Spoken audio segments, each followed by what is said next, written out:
For example, there's a need, that is an inherent need, and there are various factors surrounding the need.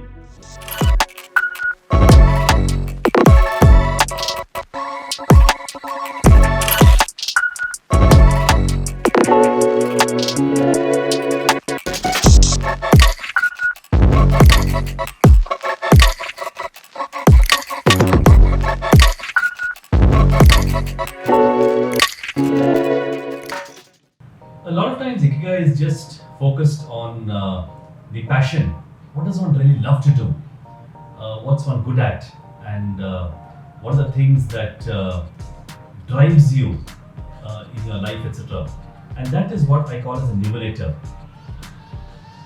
An ideal Ikigai is a combination of a numerator and a denominator. And what does the denominator have? A lot of introspective questions centering around three main themes. The first being emotional. What's emotionally holding you back? The second is what are you really holding on to, which you cannot let go. And the third is some developmental questions to improve yourself from a denominator perspective. An ideal Ikigai is a combination of numerator and denominator. And as we all know, the lower the denominator, the higher is the equation.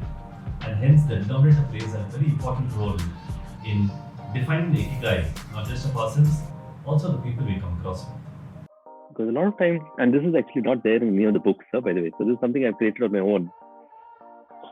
Because somewhere I felt Ikigai is it's only half the story.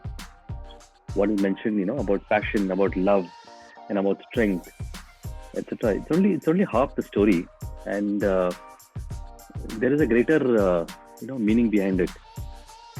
You can't generally say, hey, follow your passion, follow your love, and everything is perfect and hunky dory. And I was doing that for a long time, telling people, but then I just realized there's something wrong, there's something incomplete. And that's when I struck upon this particular denominator thing. And today I'm going to cover, begin it, and we can take Q&A and we can have some breakout rooms around it. So the denominator is something which is extremely important. So the numerator is, the entire matrix of our strengths and what we love to do, where we can connect to the world, all the positives around it.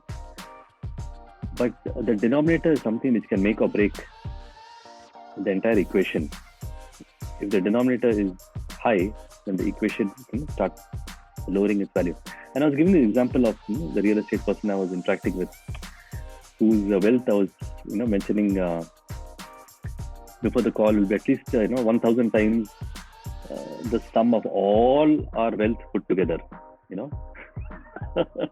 Everybody in this group, you put all your family wealth, you multiply by 1,000, and even then, his wealth may be higher. But still, there's a hollowness in his life. And I'm actually going to cover denominator with him too, because he's coming for a series of sessions with me. So I'm going to cover, because for him, this is kind of done. He really loves what he's doing. And his numerator is kind of quite strong.